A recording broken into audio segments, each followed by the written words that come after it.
യേശുവിൻ്റെ കാൽവരി മരണത്തെക്കുറിച്ച് അച്ഛൻ പറയുമ്പോൾ എല്ലാ ചെറുപ്പക്കാരും ശ്രദ്ധിച്ച് കേട്ടണം. അതിന് പറയുന്നതിന് മുമ്പ് ഒരു ഉദാഹരണം പറയാം, അതായിരിക്കും കുറച്ചുകൂടി മനസ്സിലാക്കാൻ എളുപ്പം. എൻ്റെ ഒരു സ്നേഹിതൻ അച്ഛൻ്റെ ഒരു അനുഭവമാണ്. മലബാറിലുണ്ടായിരുന്ന അച്ഛനാണ്. അച്ഛൻ്റെ ഇടവകയിലുണ്ടായൊരു സംഭവമാണ്. വർഷങ്ങൾക്ക് മുമ്പ് പത്രങ്ങളൊക്കെ വന്നെന്നാണ് പറയുന്നത്. 90കളിലുണ്ടായ സംഭവം. 95 സംഭവിച്ചത്. അപ്പോൾ സംഭവം ഇതാണ്. ഒരു ഇടവകയുടെ ഒരു ഭാഗത്ത് കുറേ കോളനികളുണ്ട്, സാധാരണ പാവപ്പെട്ട ആൾക്കാർ താമസിക്കുന്നത്. അവിടെ ഒരു പാവപ്പെട്ട വീട്. ആ പാവപ്പെട്ട വീട്ടിൽ അപ്പനും അമ്മയും ഒരു കൊച്ചിങ്ങനെ ഓടിക്കളിക്കുന്ന പ്രായം, 2-2.5 വയസ്സ് പ്രായമുള്ളൂ. അപ്പം കൂലിപ്പണിക്ക് പോകുന്ന മനുഷ്യനാണ്. അമ്മ വീട്ടിലെ കാര്യങ്ങൾ നോക്കി, കൊച്ചിൻ്റെ കാര്യമൊക്കെ നോക്കിയിരിക്കും. വീടിന് മുറ്റത്ത് ഒരു കിണർ ഇവർ കുഴിക്കുന്നുണ്ട്, ഒരു കുടിവെള്ളത്തിന് വേണ്ടി.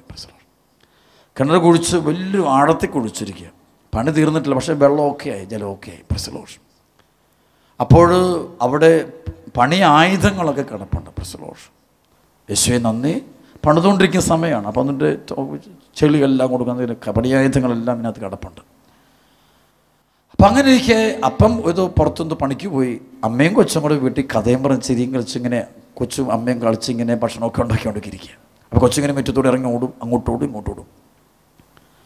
അപ്പോൾ അടുത്ത നിമിഷം അമ്മ കൊച്ചിനെ ഉറക്കെ വിളിക്കുകയും, മോനെ, കൊച്ചിനെ കാണുന്നില്ല, എവിടെ പോയെന്നറിയില്ല, നോക്കിയപ്പം കാണുന്നില്ല. മോനേന്ന് ഉറക്കെ വിളിച്ചിട്ട് ഒരു പ്രതികരണം ഒന്നും കേട്ടില്ല. അപ്പം അമ്മ ഓടിച്ചെന്നിട്ട് കിണറിൻ്റെ അങ്ങോട്ട് നോക്കുമ്പോൾ കാണും കുഞ്ഞു കിണറ്റിൻ്റെ ആഴങ്ങളിൽ കിടക്കുക. പ്രസലോഷം. ഇത് കാണുകയും ഈ അമ്മ ചെയ്ത കാര്യം നേരെ ഒറ്റച്ചാട്ടം. പ്രസലോഷം. ചാടിയിട്ട് സംഭവിക്കുന്നത് താഴോട്ട് ചെന്നപ്പോൾ ഒരു കമ്പി അവിടെ ഇരിപ്പുണ്ടാണ്.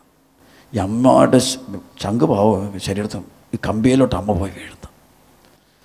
അമ്മ പോയി കൊച്ചിനെ പിടിച്ചു. അപ്പോഴത്തേക്ക് അമ്മ ബോധം കെട്ട് പോയി. അപ്പോഴത്തേക്കും ഈ ആലറിച്ച കെട്ടുകൊണ്ട് തൊട്ടടുത്തുള്ള വീട്ടുകാരെല്ലാം കൊണ്ട് ഊട്ടി വന്ന് കയറൊക്കെ കെട്ടി അവർ പെട്ടെന്ന് താഴെ ഇത് ഇറങ്ങിച്ചെല്ലുമ്പം കാണുന്നത് അമ്മ ചോരയ്ക്കകത്ത് അമ്മ മരിച്ചെടുക്കുന്നു, കൊച്ചു മരിച്ചിട്ടില്ല. പ്രസലോഷ്. കൊച്ചിനെയും അമ്മയും എടുത്തുകൊണ്ട് ഇവർ കരയ്ക്ക് കയറ്റുന്നു. പ്രസലോഷ്. ഇത് ധ്യാനിക്കുമ്പോൾ എൻ്റെ ആത്മാവിൽ എനിക്ക് തോന്നുന്നൊരു സംഭവം പറയാൻ പോകും. പ്രസലോഷ്. ചിലടത്ത് പറഞ്ഞ യേശുവേ നന്ദി. ഞാൻ ചോദ്യം ഇതാണ്, ആ അമ്മ ഇതുപോലെ ധൈര്യം കാണിച്ചുകൊണ്ട് അങ്ങോട്ട് ഈ വലിയ ആഴമുള്ള കിണറ്റിലൂടെ എടുത്ത് ചാടാൻ അമ്മയെ പ്രേരിപ്പിച്ചത് എന്താണ്? പ്രസലോഷ്. സ്നേഹമല്ല. പ്രസലോഷ്. സ്നേഹം എന്ന് പറയുമ്പം എല്ലാം സ്നേഹത്തിനുണ്ടോ, പല സ്നേഹത്തിനുള്ളതുണ്ട്. അതിനെക്കുറിച്ച് ശരിക്കും സ്നേഹം തന്നെയാണ്. അമ്മ ഇങ്ങനെ എടുത്ത് ചാടാനുള്ള കാരണം അറിയാം. ഒറ്റ കാരണമുള്ളൂ, സ്വന്തം കുഞ്ഞായതുകൊണ്ടല്ലേ, സ്വന്തം ചോരയായതുകൊണ്ട്. അമ്മയുടെ ഉദരത്തിൽ ജനിച്ച കുഞ്ഞാണ്, സ്വന്തം ചോരയിൽ നിന്നുണ്ടായതുകൊണ്ട്, സ്വന്തം ബ്ലഡാണത്. അതുകൊണ്ടാണ് ആ അമ്മ അങ്ങനെ മരിക്കാൻ തയ്യാറാണ്. ചാടുന്നതിൻ്റെ കാരണത് നാട്ടുകാർ കണ്ടു കേട്ടു. അവർക്ക് സ്നേഹമൊക്കെ ഉണ്ട്. പക്ഷെ എല്ലാവരും ഓടി വന്നെങ്കിലും ആരും ഇങ്ങനെ ചാടാൻ തയ്യാറാകുന്നില്ല. കാരണം എന്താണ്? അവരുടെ ആരുടെയും കുഞ്ഞല്ലത്. പക്ഷെ അവർക്ക് അവരുടെ സ്നേഹമുണ്ട് കേട്ടോ. അതുകൊണ്ട് പെട്ടെന്ന് അവർ ചാടി ഇറങ്ങി, അവർ രക്ഷപ്പെടുത്ത്. സ്നേഹമുണ്ട്, പക്ഷേ രക്തബന്ധമല്ല. ആ കുഞ്ഞും അവരാരും തമ്മിൽ അങ്ങനെ ഒരു ബന്ധമില്ല. അമ്മയ്ക്കുള്ളത് പോലത്തെ ഒരു ബന്ധമില്ല. ഇനി അച്ഛൻ പറഞ്ഞ് ശ്രദ്ധിക്കണം. കുരിശിലേക്ക് നോക്കുക. മൂന്നാണികളിൽ ഈശോ മിശിഹാ കുരിശിൽ തൂങ്ങിക്കിടന്ന് മരിക്കുന്നത്. ശരിക്കും അങ്ങനെ മരിക്കാൻ ഈശോയെ പ്രേരിപ്പിച്ചത് നമ്മൾ ആരായതുകൊണ്ടാ? ഈശോയുടെ ആരായതുകൊണ്ടാ? ദൈവത്തിൻ്റെ ആരായതുകൊണ്ടാ? പറഞ്ഞേ, സ്വന്തം ചോരയിലുള്ള മക്കളായതുകൊണ്ട് തന്നെയാണത്. സ്വന്തം ചോരയിലുള്ള മക്കളായതുകൊണ്ട് മാത്രമാണ് അതുപോലെ മരിച്ചത്. വേറെ ആരെങ്കിലും ഇതുപോലെ മനുഷ്യകുലത്തിൻ്റെ പാപത്തിന് പരിഹാരമായിട്ട് പാപത്തിൻ്റെ കുഴിയിൽ കടന്നവരെ കരകയറ്റാൻ വേണ്ടി വേറെ ആരെങ്കിലും ഇങ്ങനെയുള്ള കൃത്യങ്ങൾ ചെയ്തിട്ടുണ്ടോ? ഈ ചരിത്രത്തിലുണ്ടോ? ലോക ചരിത്രത്തിൽ എവിടെയെങ്കിലും ഉണ്ടോ? ഇതൊരു കാര്യം പഠിപ്പിക്കാൻ മാത്രം, ബന്ധം അറിയാൻ. Who is Jesus Christ of Nazareth? Praise the Lord. Praise the Lord. Can you follow me? Yes? പാടുവീടുകൾ ഞാൻ ഓർക്കുന്നുണ്ട്. ഈശോയുടെ പീഡാസനത്തിൻ്റെ വഴി ചെറുപ്പക്കാർ ഓർത്തണം, ഈശോ മിശിഹ എല്ലാവരും കൂടെ ഓടിച്ചിട്ട് പിടിച്ച് കുരിശിൽ തറച്ച് കൊന്നല്ല. ഈശോ മിശിഹായ്ക്ക് എപ്പം വേണമെങ്കിലും ആ പീഡാസനത്തിൻ്റെ വഴിയിൽ നിന്ന് മാറാൻ ഇഷ്ടംപോലെ സാഹചര്യം ഉണ്ടായിരുന്നു. ആദ്യം തന്നെ കാണാം, ഗത്സമേൻ തോട്ടത്തിൽ വെച്ച് പടയാളികൾ അടുത്തോട്ട് വരും. ഈശോ, നിങ്ങൾ ആരെ അന്വേഷിക്കുന്നു? അവർ പറഞ്ഞു, ഞങ്ങൾ നസ്രായനെ. ഈശോ പറഞ്ഞു, അത് ഞാൻ തന്നെ. അപ്പോൾ അവർ പുറകോട്ട് മറിഞ്ഞു വീഴുന്നു. വീണ്ടും അവർ, നിങ്ങൾ ആരെ അന്വേഷിക്കുന്നത്? ഞാൻ തന്നെ. ഈശോ പറയും, ഞാൻ തന്നെ. അവർക്ക് വിശ്വസിക്കാൻ പറ്റുന്നില്ല, നേരെ പറയാണ്, വിട്ട് സ്വയം ഏൽപ്പിച്ചു കൊടുക്കുകയാണ്. ഈശോ നമ്മുടെ പാപങ്ങൾക്ക് പരിഹാര ബലിയാകാൻ എന്നെ നിന്നെയും പാപത്തിൻ്റെ കുഴിയിൽ നിന്ന് മരിച്ചു കിടക്കാൻ നമ്മളെ എഴുന്നേൽപ്പിക്കാൻ ആ അമ്മ കിണറ്റിലോട്ട് ചാടിയിട്ട് ആ കുഞ്ഞിന് ജീവൻ നിലനിർത്താൻ വേണ്ടി, ആ കുഞ്ഞിന് ജീവൻ പോകാതിരിക്കാൻ വേണ്ടി സ്വന്തം ജീവൻ കളയുന്ന അമ്മയില്ലേ, അത് തന്നെയാ ഈ കുരിശിൻ്റെ ചരിത്രവത. അവൻ്റെ കൂച്ചു മുതൽ ഉള്ളങ്കാൽ വരെ കീറി മുറിക്കപ്പെട്ടതാ. ഉഴുതുപോകാരൻ ഉഴുതുമറിക്കുന്നത് പോലെ ഉഴുതുമറിച്ചപ്പോഴും ഇവൻ നിശബ്ദത പാലിച്ചതിൻ്റെ പിന്നിൽ ഒറ്റ കാരണമുള്ളൂ, അതെൻ്റെയും നിൻ്റെയും പാപത്തിന് പരിഹാരമായി തീരാൻ വേണ്ടിയാ. പ്രിസലോഷ്, അത് ക്രൈസ്തവൻ്റെ മാത്രമല്ല, ലോകം മുഴുവനുള്ള മുഴുവൻ ആളുകളുടെയും എല്ലാ ദൈവമക്കളുടെയും പാപങ്ങൾക്ക് പരിഹാരമായിട്ടാണ് ഈ കാൽവരി കുരിശിൽ നമ്മുടെ കർത്താവ് രക്തം ചിന്തി മരിച്ചത്. പ്രിസലോഷ്, ഹല്ലേലൂയ. വേറെ ആർക്ക് വേണ്ടിയാണ് ഈശോ മരിക്കുന്നത്? ആരെങ്കിലും അതല്ല, റോമാലേഖനം 5-ാം അധ്യായത്തിൻ്റെ 6, 7, 8 വചനം പറയുന്നുണ്ട്, നീതിമാന് വേണ്ടി പോലും ആരെങ്കിലും മരിക്കുക പ്രയാസകരമാണ്, എന്നാൽ നാം പാപികളായിരിക്കെ അവൻ നമുക്ക് വേണ്ടി കുരിശിൽ രക്തം ചിന്തി മരിച്ചു. ഇവിടേക്ക് ആരൊക്കെങ്കിലും പറയാമോ? നമ്മൾ ആർക്കെങ്കിലും വേണ്ടി, വേറെ ആൾക്ക് വേണ്ടി, കുടുംബാംഗങ്ങളല്ലാത്ത ആർക്കെങ്കിലും വേണ്ടി ജീവൻ കൊടുക്കാനായിട്ട് ഈ നാൾ വരെ നീ തയ്യാറായിട്ടുണ്ടോ? എപ്പോഴെങ്കിലും ഒരു നിമിഷങ്ങൾ തയ്യാറായിട്ടുണ്ടോ? എന്നാൽ ഒരുവനെ തയ്യാറായിട്ടുള്ളത് എൻ്റെ കർത്താവായ യേശു ക്രിസ്തു. പ്രിസലോഷ്, അതിൻ്റെ കാരണം നാം അവൻ്റെ കുടുംബത്തിലെ മക്കളായതുകൊണ്ടാണ്. പ്രിസലോഷ്, ഈശോയുടെ പീഡാസഹനത്തിൻ്റെ വഴികളിൽ ഭാരമേറി കുരിശെടുത്ത് തോളി വെക്കുമ്പോൾ നിങ്ങൾ പാഷൻ ഓഫ് ദി ക്രൈസ്റ്റിൽ കാണാൻ പറ്റിയൊരിടത്തെ ഈശോയ്ക്ക് കുരിശ് കൊടുക്കുന്ന സമയത്തെ ഈശോയെ ആ കുരിശെടുത്തിങ്ങനെ കിസ് ചെയ്യും. അപ്പോൾ ഈ ദൂര വേദനയല്ലേ. അപ്പോൾ ഈ കുരിശെടുത്ത് കിസ് ചെയ്യുന്ന കാണുമ്പം പഴയാളികൾ ചോദിക്കേ, why are you embracing the cross? Who can embrace the cross? ആരാണ് ഈ കുരിശിനെ എംബ്രേസ് ചെയ്യുന്നത്? അപ്പോൾ ഈശോയ്ക്ക് സന്തോഷം എന്നറിയാവോ? ഈ കുരിശ് മരണം കഴിയുമ്പോൾ എനിക്കെൻ്റെ മക്കളെല്ലാം തിരിച്ചു കിട്ടും. ശ്രവണത്തിൽ പറഞ്ഞേ ഹല്ലേലൂയ. പിശാചിന്റെ പിടിയിലോട്ട് പോയിരിക്കുന്ന, മരണത്തിന്റെ പിടിയിലോട്ട് പോയിരിക്കുന്ന മുഴുവൻ മക്കളെ എനിക്ക് വീണ്ടും കിട്ടും. അതുകൊണ്ടാണ് അവൻ കുരിശിനെ വാരിപ്പുണരുന്നത്.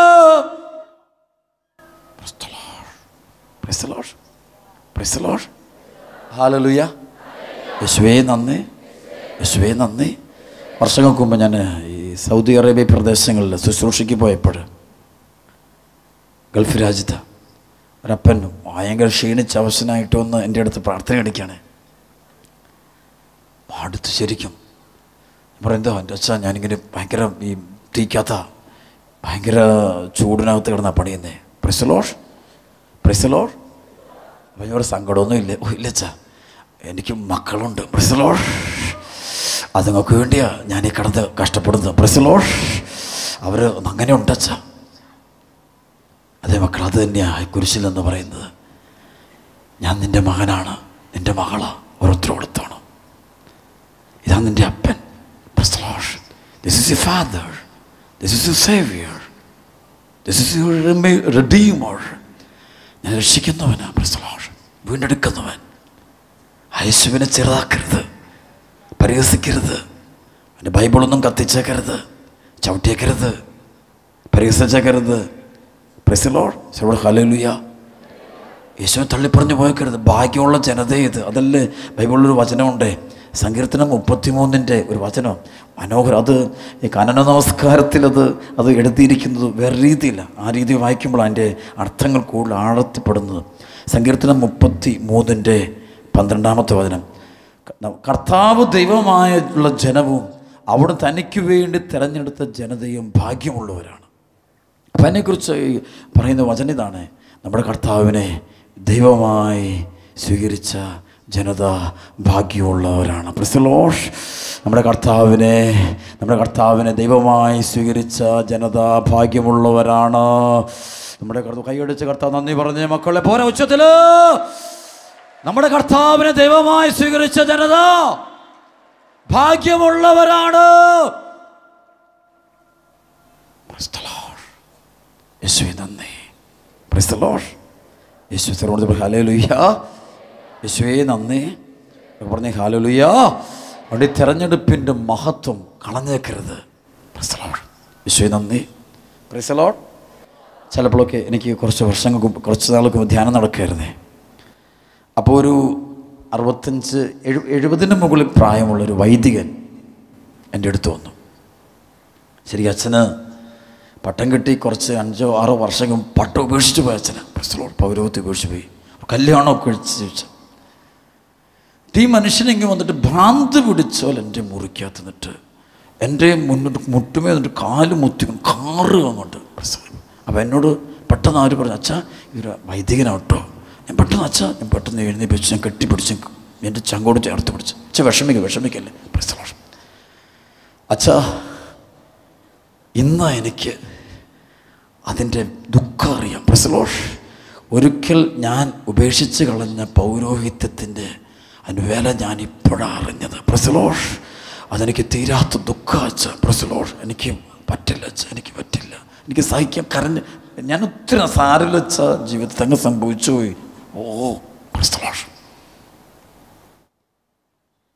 ഇതുപോലെയാണ് ക്രിസ്തീയ ജീവിതം, സഭയിലുള്ള ജീവിതം, കത്തോലിക്ക തിരുസഭയിലുള്ള ജീവിതം, വിശ്വാസ ജീവിതം. അത് ഉപേക്ഷിച്ച് കളയുന്നവര് കുറെ കഴിയുമ്പോൾ തിരിച്ചറിയ സമയമുണ്ട്. കുഞ്ഞുങ്ങള് വിശ്വാസം ഉപേക്ഷിച്ച് മറ്റു വിശ്വാസങ്ങളിലേക്ക് പോകുമ്പോൾ പിന്നീട് ഇരുന്നിട്ട് ആ വൈദികം കരഞ്ഞതിനേക്കാളും 10 മടങ്ങ് ഇരുന്ന് കരയേണ്ടി വരും മക്കള്.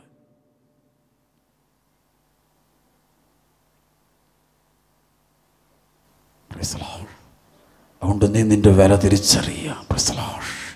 നിന്റെ മഹത്വം നീ കളയരുത്. ബൈബിൾ ഏറ്റവും വലിയ വചനങ്ങളൊന്നാണ്, എൻ്റെ ജനം വ്യർത്ഥതയ്ക്ക് വേണ്ടി തങ്ങളുടെ മഹത്വം കൈവിടിഞ്ഞിരിക്കുന്നു. എൻ്റെ ജനം വ്യർത്ഥതയ്ക്ക് വേണ്ടി തങ്ങളുടെ മഹത്വം കൈവടിഞ്ഞിരിക്കുന്നു. പണത്തിന് വേണ്ടി, സുഖത്തിന് വേണ്ടി, സെക്സിന് വേണ്ടി, സൗന്ദര്യത്തിന് വേണ്ടി, ജോലിക്ക് വേണ്ടി, വിദേശത്ത് പോകാൻ വേണ്ടി, പല നേട്ടങ്ങളും കൊയ്തെടുക്കാൻ വേണ്ടി, വ്യർത്ഥതയ്ക്ക് വേണ്ടി തങ്ങളുടെ മഹത്വം കൈവടിഞ്ഞിരിക്കുന്നു. ഈശോയുടെ പീഡാസഹനത്തിൻ്റെ അല്പം കൂടെ പറയാൻ ആഗ്രഹിക്കുക. അവനെ കുരിശെടുത്തുകൊണ്ട് കയറുമ്പോൾ പരിശുദ്ധ അമ്മ വന്നിട്ട് മോനെ ഇത് എടുക്കണ്ട എന്ന് പറയുന്നില്ല. എന്താ അതിൻ്റെ കാരണം? കാരണം അമ്മ പറയുന്നതിൻ്റെ കാരണം എന്താ അറിയാം? വേറൊന്നുമല്ല, അമ്മയ്ക്കറിയാം ഈ മകൻ ചെയ്യുന്നത് ലോകപാപങ്ങളുടെ പരിഹാരമാണ്. ലോകപാപങ്ങളുടെ പരിഹാര ബലിയാണ് ചെയ്യുന്നത്. അപ്പം അതുകൊണ്ട് അവൻ ദൈവമാണെന്നറിയാം, അവനാണ് ദൈവമെന്നറിയാം. അവൻ നമ്മെ വീണ്ടെടുക്കുന്ന കർമ്മമാണത്. പഴയ നിയമത്തിൻ്റെ ഒരു പശ്ചാത്തലം പറയാൻ ആഗ്രഹിക്കുക. യഹൂദരുടെ ഇടയിലെ നമുക്കറിയാം, നമ്മൾ പഴയ നിയമം വായിക്കുമ്പോൾ തോറ എന്ന് വെച്ചാൽ യഹൂദ നിയമങ്ങൾ പഠിച്ചു വരുമ്പോൾ അവർ പ്രത്യേകിച്ച് ലേവ്യരുടെ പുസ്തകങ്ങൾ നിങ്ങൾ വായിച്ചു തുടങ്ങുമ്പോൾ 1 മുതൽ അധ്യായങ്ങൾ വായിക്കണം പോയിരുന്നത്. അവിടെ കുറേ ബലിയർപ്പണത്തെക്കുറിച്ച് പറയുന്നു. അതായത് സമാധാന ബലി, കൃതജ്ഞതാ ബലി, പാപപരിഹാര ബലി, പ്രായശ്ചിത്ത ബലി, അങ്ങനെ ഒരുപാട് ബലികളെക്കുറിച്ച് പറയും. അപ്പം അന്ന് അവർ പാപപരിഹാര ബലി നടത്തണമെന്ന് നിയമമുണ്ട്. സർവോടത്ത് പറഞ്ഞേ ഹല്ലേലൂയ. ഒരു ആരാധന സമൂഹമായിട്ട് മാറുമ്പോൾ ഞാൻ ജസ്റ്റ് ഒന്ന് പറയുമ്പോൾ ശ്രദ്ധിച്ച് കേട്ടോ വളരെ. അപ്പോൾ ഇസ്രായേൽ ജനത്തെ ദൈവമായ കർത്താവ് ചെങ്കടൽ കടത്തി കാനാൻദേശത്ത് കൊണ്ടു. 40 വർഷം ചെങ്കടൽ കാനാൻദേശത്ത് ഈ മരുഭൂമിയിൽ പോവുക. അപ്പോൾ ആ സമയത്ത് ദൈവം അവരോട് 2-3 കാര്യം. ഒന്ന് അവരോട് പറയും, ഒരു ദേവാലയം പണിയണം, അത് സമാഗമ കൂടാരം പണിയണം. സമാഗമം മുഴുത്തൊരു ദേവാലയം. അപ്പം അതിനകത്ത് ബലിപീഠം, ശ്രീകോവിൽ എന്ന് പറയുന്ന സ്ഥലമുണ്ട്, അതിവിശുദ്ധ സ്ഥലമുണ്ട്. അപ്പം അവിടെ ഒരു ബലിപീഠമുണ്ട്. അവിടെ തന്നെയാണ് ഈ സാക്ഷ്യ പേടകം വെക്കാൻ പറയുന്നത്. സാക്ഷ്യ ഒരു പെട്ടിയാണ്, സ്വർണ്ണം കൊണ്ട് പൊന്നു പൊതിഞ്ഞതാണ് ബൈബിൾ, പൊന്നു പൊതിഞ്ഞൊരു പെട്ടിയാണ്. ആ പെട്ടിക്കകത്ത് 3 സംഭവങ്ങൾ: 1 സ്വർഗീയ മന്ന, 2 10 കൽപ്പനയുടെ ഫലകം, 3 അഹ്റോൻ്റെ തളിർത്തവടി. അത് 3ആണ് അവിടെ വെച്ചിരിക്കുന്നത്. അപ്പം അതിൻ്റെ മുന്നിലായിട്ടൊരു ബലിപീഠം, നല്ലൊരു ബലിപീഠമുണ്ട്.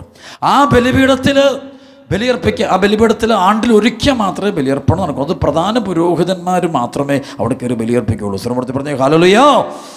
അതിന് പുറത്ത് വലിയൊരു തിരശ്ശീലയിടും, വലിയൊരു തിരശ്ശീലയിടും. ആ തിരശ്ശീലയ്ക്ക് വെളിയിൽ ചെറിയ ബലിപീഠങ്ങളുണ്ട്. അപ്പം അവിടെയാണ് ജനമൊക്കെ കൊണ്ടുവന്ന് ബലിയർപ്പണം നടത്തുന്നത്. സ്വരമൂർത്തി പറഞ്ഞ ഹല്ലേലൂയ. അവിടെ പറയേണ്ട ഓരോ ദിവസങ്ങളും ബലികളും ബലിയർപ്പണങ്ങളും പ്രാർത്ഥനകളും ഉണ്ട്. ആ ബലിയർപ്പണം കാള, ആട് ഇങ്ങനെയുള്ളതൊക്കെ ബലിയർപ്പിക്കാനായിട്ട് ഇവർ കൊണ്ടുവരും. അങ്ങനെ കൊണ്ട് നിയമമുണ്ട്. അപ്പോൾ അതിൻ്റെ ഭാഗമായിട്ട് ഇവർ ചെയ്യുന്ന ബലിയർപ്പണത്തിൽ ഇവിടെ ബലിയിലെ ഏറ്റവും വലിയാണ് പാപപരിഹാര ബലി. ശ്രീമൂർത്തി പറഞ്ഞ ഹല്ലേലൂയ.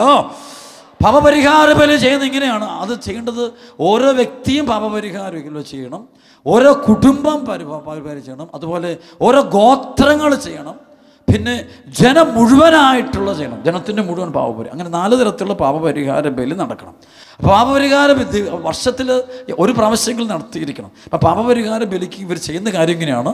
ഒരു കുടുംബമാണെങ്കിൽ ആ കുടുംബത്തിൻ്റെ തലവൻ ഒരു ആട്ടിൻകുട്ടിയായിട്ട് കറയറ്റ കുഞ്ഞാടെന്ന് വെച്ചാൽ നിയമമുണ്ട്.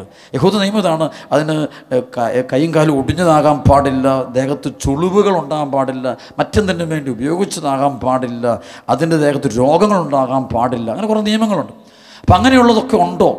ഒന്നും ഉണ്ടാകാൻ പാടില്ല. അങ്ങനെ അതായത് ജനിച്ചപ്പം തന്നെ അത് ഈ ആട്ടിൻകുട്ടി ഉണ്ടാകുമ്പം തന്നെ അത് അതിന് ബലിക്ക് വേണ്ടി തന്നെ, ബലിയർപ്പണത്തിന് വേണ്ടി തന്നെ അതിനെ വളർത്തിയതായിരിക്കണം. അതുകൊണ്ട് യാതൊരു കേടുപാടും ഉണ്ടാകാൻ പാടില്ല. അപ്പം അങ്ങനെയുള്ള ആട്ടിൻകുട്ടിയായിട്ട് വരും. അടുത്ത ദിവസം ശ്രദ്ധിക്കണം. വന്നു കഴിയുമ്പോൾ ഒരു ബലിപീഠത്തിൻ്റെ അടുത്ത് ഒരു എല്ലാ ബലിപീഠത്തിലേക്ക് ഒരു പുരോഹിതൻ കാണും. ആ ബലിപീഠത്തിനിടയ്ക്ക് കൊണ്ടുവന്ന് കഴിയുമ്പോൾ പുരോഹിതൻ പറയും കുടുംബനാഥനോട് അതിൻ്റെ തലയിൽ പല കർമ്മങ്ങളുണ്ട്, അതിൽ ഒരു കർമ്മം അച്ഛൻ പറയാൻ പോകുന്നത്. കുടുംബനാഥനോട് അതിൻ്റെ തലയിൽ കൈവെക്കാൻ പറയും. കൈവച്ച് കഴിയുമ്പോൾ എന്നിട്ട് ഈ കുടുംബം കഴിഞ്ഞ 1 വർഷം ചെയ്തു പോയിട്ടുള്ള മുഴുവൻ പാപങ്ങൾ ഏറ്റുപറയാൻ പറയും. സഹോദരങ്ങൾക്കെതിരെയോ, അപ്പനെതിരെയോ, അമ്മയ്ക്ക്, ദൈവത്തിനെതിരെയോ, സത്യവിശ്വാസത്തിനെതിരെയോ, മന്ത്രവാദി എടുത്ത് പോവോ, കൂടത്തിൽ മുഴുവൻ ഏറ്റുപറയും. പാപം ദൈവകൽപ്പന ലംഘിച്ചിട്ടുണ്ട്, അത് മുഴുവൻ ഏറ്റുപറയും. മുഴുവൻ ഏറ്റുപറഞ്ഞ് കഴിയുമ്പോൾ കുടുംബത്തലവനാണ് ഏറ്റുപറയുന്നത്. ഏറ്റുപറഞ്ഞ് കഴിയുമ്പോൾ ആ ബലിപീഠത്തിൻ്റെ ചുവട്ടിൽ വെച്ച് ഈ ആടിനെ, ഈ ആട്ടിൻകുട്ടി കൊല്ലും. എന്നിട്ട് അതിൻ്റെ ചോരയെടുത്തിട്ട് പുരോഹിതനൊരു പാത്രത്തിൽ എടുത്തിട്ട് ഈ ബലിപീഠം മുഴുവൻ ഇങ്ങനെ കഴുകും. എന്നിട്ട് പാപപരിഹാരത്തിനായിട്ട് പ്രാർത്ഥിക്കും. ഈ കുടുംബം ചെയ്ത പാപത്തിന് വരും. എന്നിട്ട് അവസാനം ഇതിൻ്റെ ചോരത്തുള്ളി ഇതിൻ്റെ നിങ്ങൾ ദേഹത്ത് തളിക്കും. അവൻ പറയും ഇത്രയും ചെയ്ത് കഴിയുമ്പോൾ അവരുടെ വിശ്വാസം, അവരുടെ പാപം മായ്ക്കപ്പെട്ടു കഴിഞ്ഞു എന്നുള്ളതാണ്. ശ്രീമൂർത്തി പറഞ്ഞ ഹല്ലേലൂയ. ഇതുപോലെ ഗോത്രങ്ങളും ചെയ്യും. ഗോത്ര തലവൻ വന്നിട്ട് ഗോത്രത്തിലുള്ള മുഴുവൻ ആളുകളും കൂടെ ബലിപീഠത്തിൻ്റെ അടുത്ത് ചുറ്റും വിളിക്കും. അപ്പോൾ ഈ പുരോഹിതൻ്റെ അടുത്തേക്ക് ആട്ടിൻകുട്ടി കൊണ്ടുവരും, അല്ലെ കാളക്കിടാവായിരിക്കും. അത് കൊണ്ടുവരുമ്പോൾ അതിൻ്റെ തലയിലോട്ട് കൈവച്ചിട്ട് ആദ്യം ഊനമറ്റതാണെന്ന് നോക്കണം. ഊനമറ്റത് കറയറ്റ കുഞ്ഞാടായിരിക്കണം, നിയമമുണ്ട്. എന്നാൽ അതിനുശേഷം ഇതിൻ്റെ തലയിൽ കൈവച്ചിട്ട് പാപം ഏറ്റുവരും, മുഴുവൻ തെറ്റുകൾ ഇവർ ഏറ്റുവരും. എന്നിട്ട് ഇവർ അതിൻ്റെ ചോട്ട് വെച്ചിനെ കൊന്നിട്ട് അതിൻ്റെ ചോര ഈ ബലിപീഠത്തിൻ്റെ മുകളിൽ ഒഴുക്കും. അപ്പോൾ ഇവർ വിശ്വാസം ഇതാണ്, അത് ചെയ്ത് കഴിയുമ്പോൾ ഒരു പാപത്തിൻ്റെ പരിഹാരം. അവിടെ വിശ്വാസം ഇതാണ്, ഇവരുടെ പാപം മുഴുവൻ ഈ ആട്ടിൻകുട്ടി, അല്ലെങ്കിൽ ഈ ചങ്ങാലി, അല്ലെങ്കിൽ പ്രാവൻ കുഞ്ഞ്, അല്ലെങ്കിൽ ഈ പറയുന്ന കാളക്കിടാവ് ഇത് ഏറ്റെടുക്കുന്നു. പാപം മുഴുവൻ ഇത് ഏറ്റെടുത്തത്. ഇതാണ് അതിന് പരിഹാരം ചെയ്യുന്നത്. സർമൂർത്തി പറഞ്ഞേ ഹല്ലേലൂയ, ഹല്ലേലൂയ. ആണ്ടിലൊരിക്കൽ പ്രധാന പുരോഹിതൻ ബലിയർപ്പിക്കും. പ്രധാന പുരോഹിതൻ തിരഞ്ഞെടുക്കുന്നത് ജനമല്ല. പ്രധാന പുരോഹിതൻ തിരഞ്ഞെടുക്കുന്നത് ഈ പുരോഹിതന്മാരിലോട്ട് കൂടിയല്ല, ജനമാണ് അതിനിപ്പോൾ ജനമാണത്. ഇതും നമ്മുടെ കർത്താവിൻ്റെ കാൽവരി ബലിയോട് ഭയങ്കര ബന്ധമുണ്ട്. യേശുവിനെ കുരിശ് തറയ്ക്കുക എന്ന് അലറി വിളിക്കുന്നത് പബ്ലിക്കാണ് ചെയ്യുന്നത്. പ്രസലോൺ അതിൻ്റെ അർത്ഥം വെച്ചാൽ ജനത്തിൻ്റെ മുഴുവൻ പാപങ്ങൾക്ക് പരിഹാരമാണ് നമ്മുടെ കർത്താവിൻ്റെ കാൽവരി ബലി എന്നാണ് പരിശുദ്ധാത്മാവ് അതുകൂടി നമ്മെ പഠിപ്പിക്കുന്നത്. ഇന്ന് നമ്മൾ ക്രൈസ്തവർക്ക് പറ്റുന്ന ഇന്ന് ആചാരങ്ങൾ ഒരു പ്രത്യേക പോക്കാണ്. ശരിക്കും ഈശോയെ അറിഞ്ഞിട്ടില്ല, ഈശോ ആത്മാർത്ഥമായിട്ട് സ്നേഹിക്കുന്നുണ്ടോ നമ്മുടെ ഉള്ള കുറവാണ്.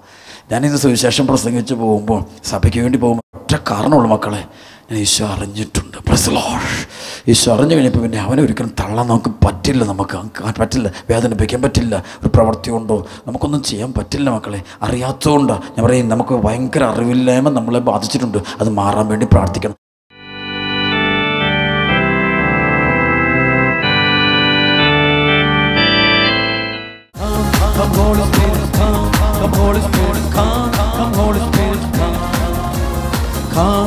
Holy Spirit, come. Come, Holy Spirit, come. Come, Holy Spirit, come. Come, Holy Spirit, come. Come, Holy Spirit, come. Come, Holy Spirit, come.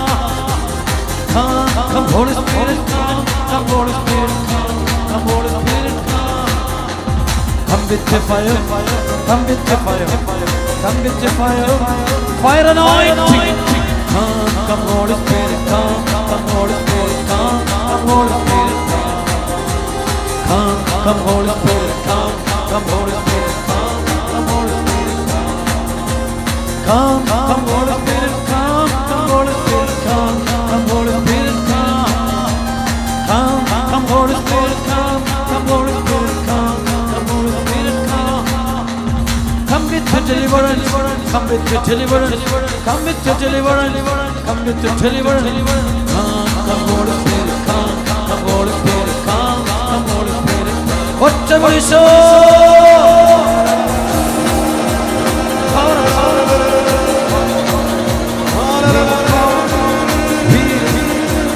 Deliverance, healing, deliverance. പരിശുദ്ധാത്മ ശക്തി തീമഴ, പരിശുദ്ധാത്മ തീമഴ പെയ്തിറങ്ങട്ടെ.